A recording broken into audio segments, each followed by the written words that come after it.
देखिए, देश के अंदर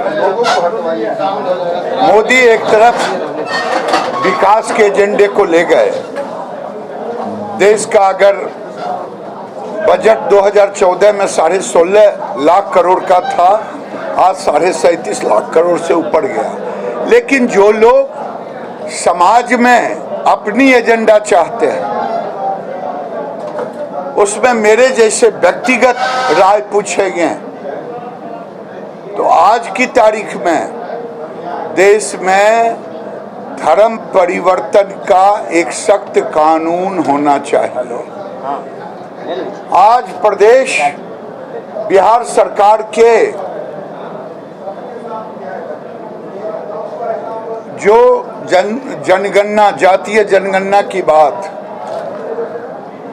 तो जातीय जनगणना से मुझे कोई, मैं उस जातीय जनगणना के साथ खड़ा हूं, लेकिन जातीय जनगणना में ये भी होना चाहिए मुसलमानों को भी जात के श्रेणी में लानी चाहिए, क्योंकि फायदा लेते हैं जातीय जनगणना में हो।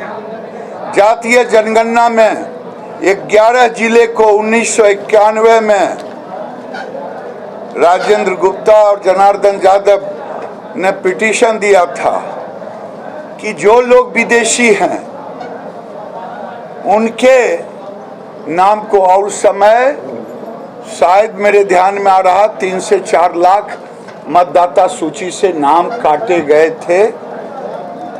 आज मैं कहता हूं उस पर भी जातीय जनगणना में उनको नहीं शामिल करना चाहिए।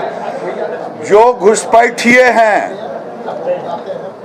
राजनीतिक दृष्टि से भले जो कह लें, लेकिन जातीय जनगणना से उनको, चाहे रोहिंग्या हों, चाहे बांग्लादेशी घुसपैठिए हों, चाहे 1991-92 में निकाले गए जो हैं, उनके परिवार को भी उस जातीय जनगणना में नहीं शामिल करना चाहिए।